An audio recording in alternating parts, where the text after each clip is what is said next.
Hi friends, ನಮಸ್ಕಾರ. ಮತ್ತೊಮ್ಮೆ ತಮಗೆಲ್ಲ ಪುಯಾಸ್ ಕಿಚನ್ಗೆ ಸ್ವಾಗತ. ಇವತ್ತು ನಾವು ವೆಜಿಟೇಬಲ್ ಮಂಚೂರಿಯನ್ ಮಾಡೋದು ಹೇಗೆ ಅಂತ ನೋಡೋಣ.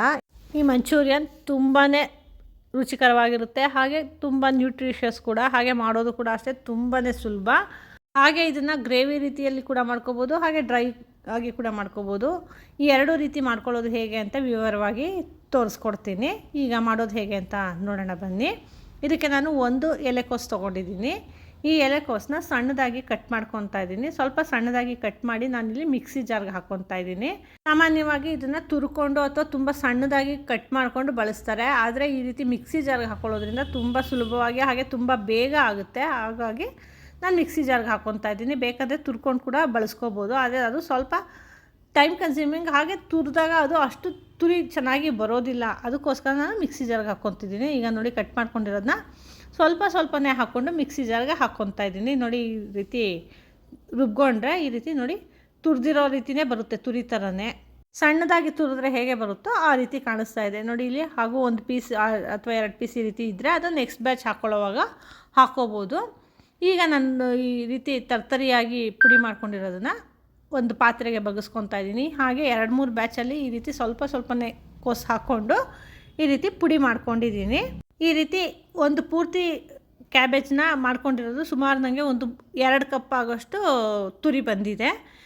ಇದಕ್ಕೆ ನಾನು 1 ಕಪ್ ಆಗೋಷ್ಟು, ಅಂದರೆ ಸುಮಾರು ನಾನು 2 ಕ್ಯಾರೆಟ್ನ ತುರ್ಕೊಂಡಿದ್ದೀನಿ. ಈ ತುರ್ಕೊಂಡಿರೋ ಕ್ಯಾರೆಟ್ನ ಹಾಕ್ಕೊಂಡಿದ್ದೀನಿ. ಇಲ್ಲಿ ಕ್ಯಾರೆಟ್ನ ಕೂಡ ತುರ್ಕೋಬೋದು, ಅಥವಾ ಇದನ್ನು ಕೂಡ ಇದೇ ರೀತಿ ಮಿಕ್ಸಿ ಜಾರ್ಗೆ ಹಾಕ್ಕೊಂಡು ಪುಡಿ ಮಾಡ್ಕೊಂಡು ಕೂಡ ಹಾಕ್ಕೋಬೋದು. ಈಗ ಇದಕ್ಕೆ ನಾನು 1 ಟೇಬಲ್ ಸ್ಪೂನಷ್ಟು ಅಚ್ಕಾರದ ಪುಡಿ ಹಾಕ್ಕೊಂಡಿದ್ದೀನಿ. ಹಾಗೆ ಒಂದು 1/4 ಟೀ ಸ್ಪೂನಷ್ಟು ಪೆಪ್ಪರ್ ಪೌಡರ್ ಅಥವಾ ಕಾಳು ಮೆಣಸಿನದು ಪುಡಿ ಹಾಕ್ಕೊಂಡಿದ್ದೀನಿ. ಹಾಗೆ ರುಚಿಗೆ ತಕ್ಕಷ್ಟು ಉಪ್ಪು ಹಾಕ್ಕೊಂಡು 1 ಟೀ ಸ್ಪೂನಷ್ಟು ಜಿಂಜರ್ ಗಾರ್ಲಿಕ್ ಪೇಸ್ಟ್ ಹಾಕ್ಕೊಂಡಿದ್ದೀನಿ. ಈಗ ಈ ಎಲ್ಲ ಸಾಮಗ್ರಿಗಳು ಚೆನ್ನಾಗಿ ಮಿಕ್ಸ್ ಆಗೋ ರೀತಿ ಮಿಕ್ಸ್ ಮಾಡ್ಕೋಬೇಕು. ಇದನ್ನ ಸ್ವಲ್ಪ ಸ್ಕ್ವೀಸ್ ಮಾಡಿ, ಅಂದರೆ ಚೆನ್ನಾಗಿ ಹಿಸ್ಕಿ ಕಲಿಸ್ಕೋಬೇಕು. ನೋಡಿ, ಈ ರೀತಿ ಅದು ನೀರು ಬಿಡುತ್ತೆ. ಈ ರೀತಿ ತರಕಾರಿನಲ್ಲಿರೋಂಥ ನೀರೆಲ್ಲ ಚೆನ್ನಾಗಿ ಬಿಡೋ ರೀತಿ ಸ್ವಲ್ಪ ಸ್ಕ್ವೀಸ್ ಮಾಡಿ ಚೆನ್ನಾಗಿ ಕಲಿಸ್ಕೋಬೇಕು. ನೋಡಿ, ಇಲ್ಲಿ ಎಷ್ಟು ನೀರು ಬಿಟ್ಟಿದೆ ಈ ತರಕಾರಿ. ಈ ರೀತಿ ಹಿಸ್ಕಿ ತೋರಿಸ್ತಾ ಇದ್ದೀನಿ ನೋಡಿ, ಇಲ್ಲಿ ಎಷ್ಟು ನೀರು ಬಿಟ್ಟಿದೆ. ಈಗ ಇದನ್ನೆಲ್ಲ ಚೆನ್ನಾಗಿ ಮಿಕ್ಸ್ ಮಾಡಿಕೊಂಡು ಇದನ್ನು ಕರ್ಕೊಳ್ಳೋದಕ್ಕೆ ಬೇಕಿರೋಂಥ ಹಿಟ್ಟನ್ನ ಮಿಕ್ಸ್ ಮಾಡ್ಕೊಳ್ಳೋಣ ಬನ್ನಿ. ಇದಕ್ಕೆ ನಾನು ಒಂದು ಅರ್ಧ ಕಪ್ಪಷ್ಟು ಮೈದಾ ಹಿಟ್ಟು ಹಾಕ್ಕೊಂಡಿದ್ದೀನಿ. ಹಾಗೆ ಒಂದು 2 ಟೇಬಲ್ ಸ್ಪೂನಷ್ಟು ಕಾರ್ನ್ಫ್ಲೋರ್ ಹಾಕ್ಕೊಂಡಿದ್ದೀನಿ. ಈ ರೀತಿ ಹಾಕ್ಕೊಳ್ಳೋದ್ರಿಂದ ಈ ತರಕಾರಿ ಎಲ್ಲ ಚೆನ್ನಾಗಿ ಹೊಂದ್ಕೊಳ್ಳುತ್ತೆ, ಹಾಗೆ ಉಂಡೆ ಕಟ್ಕೊಳ್ಳೋದಕ್ಕೆ ಬರುತ್ತೆ. ಅದಕ್ಕೋಸ್ಕರ ಹಾಗೆ ಇಲ್ಲಿ ನಾನು ಬರೀ ಕ್ಯಾಬೇಜ್ ಮತ್ತು ಕ್ಯಾರೆಟ್ ಮಾತ್ರ ಹಾಕ್ಕೊಂಡಿದ್ದೀನಿ. ಬೇಕಂದರೆ ಕ್ಯಾಪ್ಸಿಕಮ್ ಕೂಡ ಹಾಕ್ಕೋಬೋದು, ಅಥವಾ ನಿಮ್ಗೆ ಯಾವ ತರಕಾರಿ ಇಷ್ಟನೋ ಆ ತರಕಾರಿ ಕೂಡ ಹಾಕ್ಕೋಬೋದು. ಹಾಕ್ಕೊಂಡು ಇದೇ ರೀತಿ ಮಾಡ್ಕೋಬೇಕು. ಈಗ ನೋಡಿ, ಆ ಮೈದಾ ಹಿಟ್ಟು ಮತ್ತು ಕಾರ್ನ್ಫ್ಲೋರು ಚೆನ್ನಾಗಿ ಮಿಕ್ಸ್ ಆಗೋ ರೀತಿ ಕಲಿಸ್ಕೊಂಡಿದ್ದೀನಿ. ನೋಡಿ, ಈಗ ಇದು ಉಂಡೆ ಬರೋ ರೀತಿ ಆಗಿದೆ. ಈ ರೀತಿ ಉಂಡೆ ಬಂದಿಲ್ಲ ಅಂದರೆ ಇನ್ನು ಸ್ವಲ್ಪ ಮೈದಾ ಹಿಟ್ಟು ಹಾಕ್ಕೊಂಡು ಕಲಿಸ್ಕೊಂಡ್ರೆ ಈ ರೀತಿ ಉಂಡೆ ಬರುತ್ತೆ. ಈಗ ನೋಡಿ, ಈ ಹಿಟ್ಟನ್ನ ನಾನು ಈ ರೀತಿ ಚಿಕ್ಕ ಉಂಡೆಗಳನ್ನಾಗಿ ಮಾಡ್ಕೊತಾ ಇದ್ದೀನಿ. ಆದಷ್ಟು ಸ್ವಲ್ಪ ಚಿಕ್ಕದಾಗೆ ಮಾಡ್ಕೋಬೇಕು. ತುಂಬ ದಪ್ಪ ಉಂಡೆ ಮಾಡಿಕೊಂಡ್ರೆ ಅದು ಎಣ್ಣೆಯಲ್ಲಿ ಕರ್ಕೊಳ್ಳುವಾಗ ಅದು ಒಳಗೆಲ್ಲ ಚೆನ್ನಾಗಿ ಬೇಯೋದಿಲ್ಲ. ಅದಕ್ಕೆ ಈ ಸೈಜಲ್ಲಿ ಉಂಡೆ ಮಾಡಿಕೊಂಡ್ರೆ ಸಾಕಾಗುತ್ತೆ. ಈ ರೀತಿ ನಾನು ಎಲ್ಲ ಹಿಟ್ಟಿನಲ್ಲೂ ಈ ರೀತಿ ಉಂಡೆ ಮಾಡಿ ಇಟ್ಕೊಂಡಿದ್ದೀನಿ. ಹಾಗೆ ಈಗಾಗಲೇ ಎಣ್ಣೆನ ಕಾಯಕ್ಕೆ ಇಟ್ಕೊಂಡಿದ್ದೀನಿ. ಈ ಎಣ್ಣೆ ಕೂಡ ಕಾದಿದೆ. ಈಗ ಈ ಮಾಡ್ಕೊಂಡಿರೋಂಥ ಉಂಡೆಗಳನ್ನೆಲ್ಲ ಈ ಎಣ್ಣೆಯಲ್ಲಿ ಕರ್ಕೊತಾ ಇದ್ದೀನಿ. ನೋಡಿ, ಇಲ್ಲಿ ಹಾಕ್ತಾ ಇದ್ದಂಗೆ ಅದು ಎಷ್ಟು ನೊರೆ ತುಂಬ್ಕೊತಾ ಇದೆ ಅಲ್ವಾ. ಹೀಗೆ ಈ ಉಂಡೆಗಳನ್ನೆಲ್ಲ ಹಾಕ್ಕೊಂಡು ಆ ನೊರೆಗಳೆಲ್ಲ ಕಡಿಮೆ ಆಗೋ ತನಕ ಹಾಗೆ ಬಿಡಬೇಕು. ಈ ನೊರೆ ಎಲ್ಲ ಕಡಿಮೆ ಆದ ನಂತರ ಇದನ್ನು ತಿರುವಾಕ್ಕೋಬೇಕು. ನೋಡಿ, ಇಲ್ಲಿ ಈಗ ನೊರೆ ಎಲ್ಲ ಕಡಿಮೆ ಆಗಿದೆ. ಈಗ ತಿರುವಾಕೊತಾ ಇದ್ದೀನಿ. ಈ ನೊರೆ ಕಡಿಮೆ ಆಗೋದಕ್ಕೂ ಮುಂಚೆ ತಿರುವಾಕಕ್ಕೆ ಹೋದರೆ ಏನಾಗುತ್ತೆ, ಅದು ಬೆಂದಿರಲ್ವಲ್ಲ, ಹಾಗಾಗಿ ಒಡೆಯೋ ಸಾಧ್ಯತೆ ಇರುತ್ತೆ. ಅದಕ್ಕೋಸ್ಕರ ಸ್ವಲ್ಪ ಆ ನೊರೆ ಎಲ್ಲ ಕಡಿಮೆ ಆದ ನಂತರ ಈ ರೀತಿ 2 ಕಡೆ ತಿರುವಾಕೊಂಡು ಬೇಯಿಸ್ಕೋಬೇಕು. ಹಾಗೆ ಕಂಟಿನ್ಯೂಸ್ ಆಗೇನು ಕೈ ಆಡೋದು ಬೇಕಿಲ್ಲ.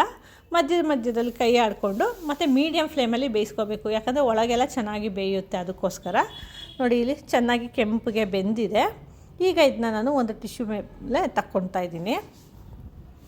ನೋಡೋಕ್ಕೆ ನೋಡಿ ಎಷ್ಟು ಕ್ರಿಸ್ಪಿಯಾಗಿ ಕಾಣ್ತಾ ಇದೆ, ಹಾಗೆ ಎಷ್ಟು ಕಲರ್ಫುಲ್ಲಾಗಿ ಕಾಣ್ತಾ ಇದೆ. ನೋಡಿದ್ರಾ ಎಷ್ಟು ಕೆಂಪಿಗೆ ಎಷ್ಟು ಚೆನ್ನಾಗಿದೆ. ಈಗ ಮಾಡಿರೋಂಥ ಉಂಡೆಗಳನ್ನೆಲ್ಲ ಇದೇ ರೀತಿ ನಾನು ಕರೆದು ತಕ್ಕೊತಾ ಇದ್ದೀನಿ. ಈ ರೀತಿ ಕರೆದು ತಗೊಂಡಿರೋಂಥ ಈ ಉಂಡೆಗಳನ್ನ ಹಾಗೆ ತಿನ್ನೋದಕ್ಕೂ ಕೂಡ ತುಂಬಾ ಚೆನ್ನಾಗಿರುತ್ತೆ. ಸಾಸ್ ಜೊತೆ ಕೊಟ್ಟರೆ ಇದು ಕ್ಯಾಬೇಜ್ ಬೋಂಡಾ ರೀತಿ ತಿನ್ನೋದಕ್ಕೆ ತುಂಬಾ ಚೆನ್ನಾಗಿರುತ್ತೆ. ಅಥವಾ ಇದನ್ನು ಮಂಚೂರಿಯನ್ ಕೂಡ ಮಾಡ್ಕೋಬೋದು, ಅದು ಕೂಡ ತುಂಬಾ ಚೆನ್ನಾಗಿರುತ್ತೆ. ಈಗ ನಾನು ಮಂಚೂರಿಯನ್ ಮಾಡ್ಕೊಳ್ಳೋದು ಹೇಗೆ ಅಂತ ತೋರಿಸ್ತಾ ಇದ್ದೀನಿ ನೋಡಿ. ಇಲ್ಲಿ ಈ ಉಂಡೆಗಳನ್ನೆಲ್ಲ ಕರ್ಕೊಂಡಿದ್ದಾಗಿದೆ, ಎಲ್ಲನೂ ಒಂದೇ ಪ್ಲೇಟ್ಗೆ ತೆಗೆದಿಟ್ಕೊತಾ ಇದ್ದೀನಿ. ಇದಕ್ಕೆ ಎಲ್ಲ ಮಸಾಲೆ ಹಾಕ್ಕೊಂಡಿರೋದ್ರಿಂದ ಇದು ಬೋಂಡ ಥರ ತಿನ್ನೋದಕ್ಕೆ ತುಂಬಾ ಚೆನ್ನಾಗಿರುತ್ತೆ. ನೋಡಿ ನನಗೆ ಇಷ್ಟು ಬೋಂಡಗಳಾಗಿದೆ. ಇದರಲ್ಲಿ ಒಂದು ಬೋಂಡನ ಮುರಿದು ಕೂಡ ತೋರಿಸ್ತಾ ಇದ್ದೀನಿ. ನೋಡಿ ಹೊರಗಡೆಯಿಂದ ಎಷ್ಟು ಕ್ರಿಸ್ಪಿಯಾಗಿದೆ, ಹಾಗೆ ಒಳಗಡೆ ತುಂಬಾ ಸಾಫ್ಟಾಗಿರುತ್ತೆ. ಈಗ ನೋಡಿ ಮುರಿದು ತೋರಿಸ್ತಾ ಇದ್ದೀನಿ. ಬಿಸಿ ಬಿಸಿಯಾಗಿರೋಂಥ ಕ್ಯಾಬೇಜ್ ಬೋಂಡ ಸಿದ್ಧ ಆಗಿದೆ. ಈಗ ಇದಕ್ಕೆ ಮಂಚೂರಿಯನ್ ಮಾಡ್ಕೊಳ್ಳೋದಕ್ಕೆ ಒಂದು ಪ್ಯಾನ್ಗೆ 2 ಟೇಬಲ್ ಸ್ಪೂನಷ್ಟು ಎಣ್ಣೆ ತೊಗೊಂಡಿದ್ದೀನಿ. ಎಣ್ಣೆ ಕಾದ ನಂತರ ಇದಕ್ಕೆ 1 ಟೇಬಲ್ ಸ್ಪೂನಷ್ಟು ಸಣ್ಣದಾಗಿ ಕಟ್ ಮಾಡ್ಕೊಂಡಿರೋಂಥ ಬೆಳ್ಳುಳ್ಳಿ, ಹಾಗೆ 1 ಟೇಬಲ್ ಸ್ಪೂನಷ್ಟು ಸಣ್ಣದಾಗಿ ಕಟ್ ಮಾಡ್ಕೊಂಡಿರೋಂಥ ಶುಂಠಿ ಹಾಕ್ಕೊಂಡಿದ್ದೀನಿ. ಇಲ್ಲಿ ಶುಂಠಿ ಬೆಳ್ಳುಳ್ಳಿ ಬಾಯಿಗೆ ಸಿಗೋದು ಬೇಡ ಅನ್ನೋದಾದರೆ ಜಿಂಜರ್ ಗಾರ್ಲಿಕ್ ಪೇಸ್ಟ್ ಕೂಡ ಹಾಕ್ಕೋಬೋದು. ಇದು ಸ್ವಲ್ಪ ಹೊಂಬಣ್ಣ ಬಂದ ನಂತರ ಇದಕ್ಕೆ ಒಂದು 4-5 ಹಸಿಮೆಣಸಿನ್ಕಾಯಿನ ಈ ರೀತಿ ಸ್ಲಿಟ್ ಮಾಡಿ ಹಾಕ್ಕೊಂಡಿದ್ದೀನಿ. ಸ್ಪೈಸಿ ಬೇಡ ಅನ್ನೋರು ಇದನ್ನು ಸ್ಕಿಪ್ ಮಾಡ್ಕೋಬೋದು. ಹಾಗೆ ಒಂದು 2 ಕಡ್ಡಿಯಷ್ಟು ಕರಿಬೇವು ಹಾಕ್ಕೊಂಡಿದ್ದೀನಿ. ನಾವು ಇಂಡಿಯನ್ಸ್ ಹಾಗೆ ಅಲ್ವಾ, ಯಾವ ಅಡುಗೆಗಾಗಲಿ ಸ್ವಲ್ಪ ಇಂಡಿಯನ್ ಟಚ್ ಕೊಡ್ತೀವಿ. ಈಗ ಒಂದು ಈರುಳ್ಳಿನ ಈ ರೀತಿ ದಪ್ಪ ದಪ್ಪ ಕ್ಯೂಬ್ಸ್ ಆಗಿ ಕಟ್ ಮಾಡಿ ಹಾಕ್ಕೊಂಡಿದ್ದೀನಿ. ಈ ಈರುಳ್ಳಿ ತುಂಬ ಕ್ರಿಸ್ಪಿಯಾಗಿ ಮಂಚೂರಿಯನಲ್ಲಿ ಚೆನ್ನಾಗಿರುತ್ತೆ. ಅದಕ್ಕೋಸ್ಕರ ಈ ಈರುಳ್ಳಿ ಸ್ವಲ್ಪ ಬಾಡಿ ಹೊಂಬಣ್ಣ ಬಂದ ನಂತರ ಇದಕ್ಕೆ ಒಂದು ಕ್ಯಾಪ್ಸಿಕಮ್ನ ಕೂಡ ಕ್ಯೂಬ್ಸ್ ಥರ ದಪ್ಪ ದಪ್ಪ ಕಟ್ ಮಾಡಿ ಹಾಕ್ಕೊಂಡಿದ್ದೀನಿ. ಈ ಈರುಳ್ಳಿ ಮತ್ತು ಕ್ಯಾಪ್ಸಿಕಮ್ ಈ ಎಣ್ಣೆಯಲ್ಲಿ ಸ್ವಲ್ಪ ಚೆನ್ನಾಗಿ ಬಾಡಬೇಕು.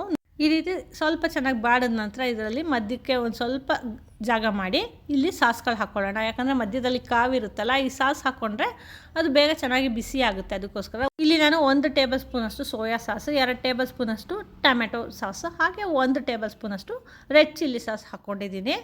ಸ್ಪೈಸಿಯಾಗಿರಲಿ ಅನ್ನೋರು ರೆಡ್ ಚಿಲ್ಲಿ ಸಾಸ್ನ ಇನ್ನು ಸ್ವಲ್ಪ ಜಾಸ್ತಿ ಕೂಡ ಹಾಕ್ಕೋಬೋದು. ಹಾಗೆ 2 ಟೇಬಲ್ ಸ್ಪೂನಷ್ಟು ವಿನೆಗರ್ ಹಾಕ್ಕೊಂಡಿದ್ದೀನಿ ಮತ್ತು ರುಚಿಗೆ ತಕ್ಕಷ್ಟು ಉಪ್ಪು ಕೂಡ ಹಾಕ್ಕೊಂಡಿದ್ದೀನಿ. ಹಾಗೆ ಇಲ್ಲಿ 1 ಟೀ ಸ್ಪೂನಷ್ಟು ಕಾಶ್ಮೀರಿ ರೆಡ್ ಚಿಲ್ಲಿ ಪೌಡರ್ ಹಾಕ್ಕೊಂಡಿದ್ದೀನಿ. ಇದು ಕಲರ್ ಕೂಡ ಕೊಡುತ್ತೆ, ಹಾಗೆ ಲೈಟಾಗಿ ಖಾರ ಕೂಡ ಕೊಡುತ್ತೆ. ಖಾರ ಬೇಡ ಅನ್ನೋರು ನೋಡ್ಕೊಂಡು ಹಾಕ್ಕೋಬೋದು.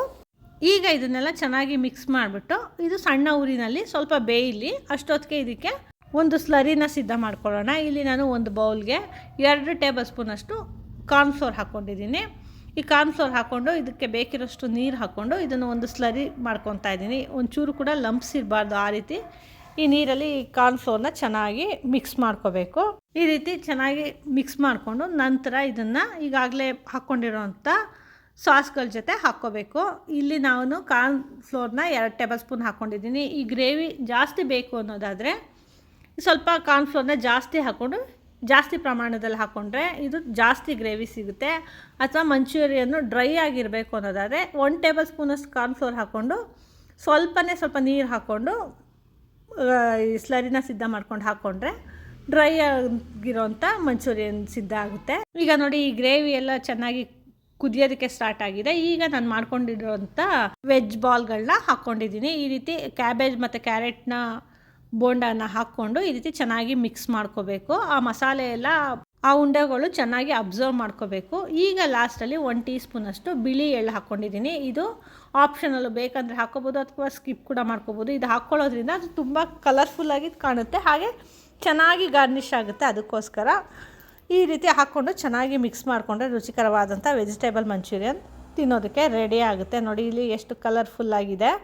ಈಗ ಇದನ್ನು ನಾನು ಸರ್ವ್ ಮಾಡ್ತಾಯಿದ್ದೀನಿ. ಈ ರೀತಿ ಸರ್ವ್ ಮಾಡಿ ಲಾಸ್ಟಲ್ಲಿ ಇದ್ರ ಮೇಲೆ ಸಣ್ಣದಾಗಿ ಕಟ್ ಮಾಡ್ಕೊಂಡಿರೋಂಥ ಕೊತ್ತಂಬರಿ ಸೊಪ್ಪು ಹಾಕ್ಕೊಂಡು ಗಾರ್ನಿಷ್ ಮಾಡಿಕೊಂಡ್ರೆ ವೆಜಿಟೇಬಲ್ ಮಂಚೂರಿಯನ್ ಸಿದ್ಧ ಆಗುತ್ತೆ. ಹಾಗೆ ಇಲ್ಲಿ ಇದನ್ನು ಗ್ರೇವಿ ರೀತಿ ಮಾಡಿಕೊಂಡ್ರೆ ರೋಟಿ, ಕುಲ್ಚಾ ಅಥವಾ ನಾನ್ ಜೊತೆ ತಿನ್ನೋದಕ್ಕೆ ಚೆನ್ನಾಗಿರುತ್ತೆ. ಅಥವಾ ಡ್ರೈ ಆಗಿ ಮಾಡಿಕೊಂಡ್ರೆ ಹಾಗೆ ಸೈಡ್ ಡಿಶ್ ಆಗಿ ತಿನ್ನೋದಕ್ಕೆ ಕೂಡ ಚೆನ್ನಾಗಿರುತ್ತೆ. ಈ ರೆಸಿಪಿ ನಿಮಗೆ ಇಷ್ಟ ಆಯಿತಾ? ಹಾಗಿದ್ರೆ ಖಂಡಿತ ಟ್ರೈ ಮಾಡಿ, ಹೇಗೆ ಬಂತು ಅಂತ ನಮಗೆ ಫೀಡ್ಬ್ಯಾಕ್ ಕೊಡಿ. ಹಾಗೆ ಇಂಥ ಇನ್ನೂ ಹೆಚ್ಚು ವೀಡಿಯೋಸ್ಗಳಿಗಾಗಿ ನಮ್ಮ ಪುಯಾಸ್ ಕಿಚನ್ನ ಲೈಕ್ ಮಾಡಿ, ಶೇರ್ ಮಾಡಿ, ಹಾಗೆ ಸಬ್ಸ್ಕ್ರೈಬ್ ಮಾಡಿ. ಧನ್ಯವಾದಗಳು.